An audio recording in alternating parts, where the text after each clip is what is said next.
एक आदमी डॉक्टर के पास टांग दिखाने गया। डॉक्टर बोला, शायद आपकी टांग में जहर फैल गया है, टांग काटनी पड़ेगी। कुछ दिन बाद दूसरी टांग भी नीली पड़ गई।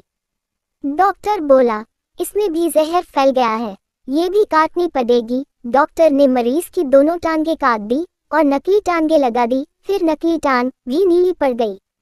डॉक्टर बोला, अब तुम्हारी बीमारी समझ आ गई शकील भाई, तुम्हारी लूंगी कलर छोड़ती है। पत्नी जी ने बड़े प्यार से कहा, क्या ये आपके सर में तेल डाल देती हूँ। मेरी खुशी का ठिकाना न रहा और खुशी खुशी बैठ गया। हद तो तब हो गई जब वो सर पर तेल डालकर चली गई और दूसरे काम में लग गई।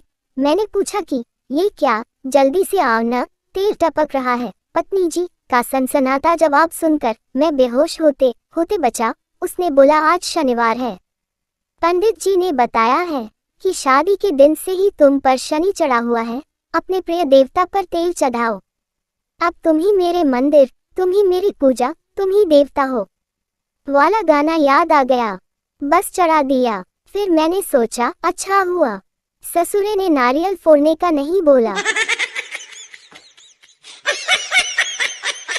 सास बहू को फटकारते हुए बोली, तुम अपना मुंह बंद रखो, ये तुम्हारा मायका नहीं ससुराल है, यहाँ तुम्हारी नहीं मेरी चलेगी। बहू प्यार से बोली, मायका तो यह आपका भी नहीं है, आपकी भी ससुराल ही है, फिर आपकी क्यों चलेगी। एक डॉक्टर और वकील दोनों एक ही लड़की को प्यार करते थे। डॉक्टर रोज एक लाल गुलाब लड़की को देता था, जबकि वकील रोज एक सेब लड़की को भेज देता था। लड़की कंफ्यूज हो गई और वकील से पूछी, प्यार में तो लाल गुलाब का मतलब समझ में आता है, लेकिन प्यार से सेब का क्या कनेक्शन है। वकील ने जवाब दिया, क्योंकि प्रतिदिन खाया हुआ एक सेब सदा डॉक्टर से दूर रखता है। कल रात बिजली चली गई थी तो मैंने मोमबत्ती जलाई। थोड़ी देर बाद लाइट आई तो मैंने मोमबत्ती को बुझाने के लिए फूंक मारी।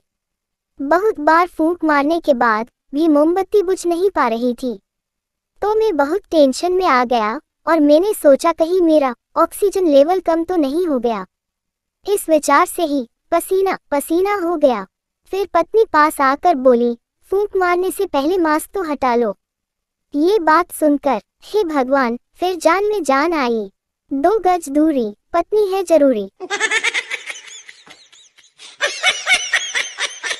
सुबह पत्नी चाय नाश्ता पूछने आई तो मैंने कहा बना दो।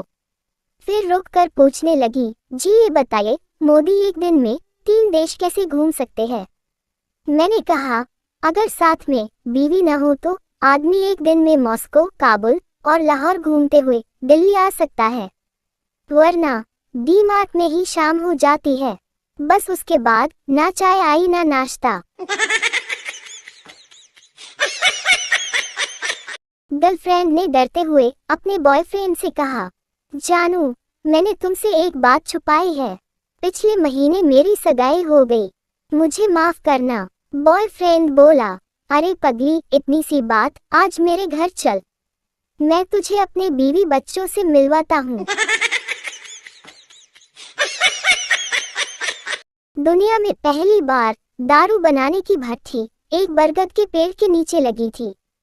पेड़ पर एक कोयल और एक तोता रहते थे। पेड़ के नीचे एक शेर और एक सुअर आराम करने आते थे। अचानक पहले ही दिन दारू बनाते समय भट्ठी में आग लग गई। आग में कोयल, तोता, शेर और सुअर जलकर मर गए और चारों की आत्मा सदा के लिए दारू में प्रवेश कर गई। अब नतीजा ये हुआ कि 2 पैग के बाद कोयल की आत्मा का असर और मीठे बोल चालू। तीसरे पैग के बाद तोते की तरह एक ही बात की टेटेटे। चौथे पैग के बाद शेर की आत्मा का असर और फिर मोहल्ले का दादा बन गए। और अगले पैग के बाद सुअर की आत्मा जग जाती है और फिर तो आप जानते ही होंगे, दद्दा घुसी गिनाली माँ। 80 साल के बुढ़े को जज ने डांटते हुए कहा, शर्म नहीं आती, इस उम्र में लड़की छेड़ते हो, कोई 20 साल के जवान तो हो नहीं जो माफ कर दिया जाए तुम्हें। बूढ़े ने बड़ी कातर दृष्टि से जज को देखा और बोला कि हुजूर, जब मैंने लड़की छेड़ी थी तब मैं 18 साल का ही था। वो तो तारीख पे तारीख लगते लगते इतनी उम्र हो गई।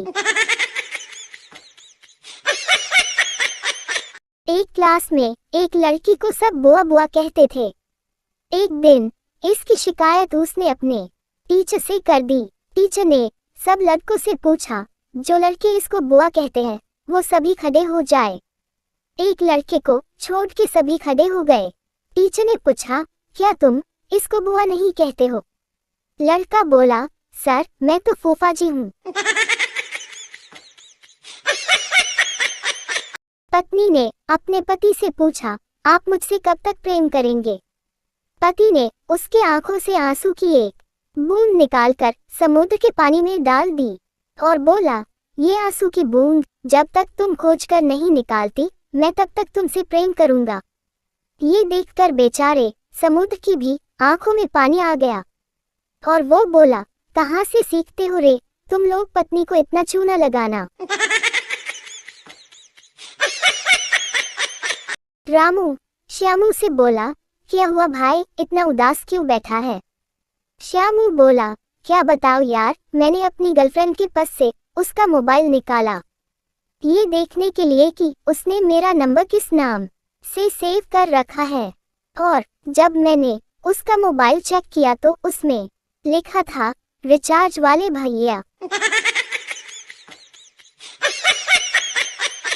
परीक्षा में एक छात्र कॉपी पर फूल बना रहा था। टीचर बोली, यह क्या कर रहे हो, फूल क्यों बना रहे हो? छात्र बोला, सर ये फूल मेरी याददाश्त को समर्पित है जो अभी अभी गुजर गई। एक महिला एक सांड को घी चुपड़ी रोटी खिला रही थी। वहां खड़े सज्जन को संशय हुआ कि कदाचित वो महिला सांड को गाय समझ रही है। सज्जन व्यक्ति बोला, बहन ये सांड है, गाय नहीं, आप इसे रोटियां खिला रही हैं, किंतु ये प्रतिदिन गांव में 3-4 लोगों को सिंग मारकर हड्डियां तोड़ देता है। महिला बोली, भाई साहब मुझे पता है कि ये सांड है, मेरे पति हड्डी के डॉक्टर हैं, उनका हॉस्पिटल इस सांड के कारण ही चल रहा है। पति बोला, आज दाल में बड़ी अजीब गंध आ रही है। पत्नी बोली, धनिया पुदीना काली मिर्च डाल के बनाई है।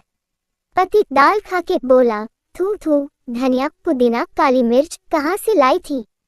पत्नी बोली, अरे मुझे बाजार जाने का समय ही नहीं मिला, इसलिए मैंने पतंजलि टूथपेस्ट मिला दिया, उसमें सारे गुण हैं।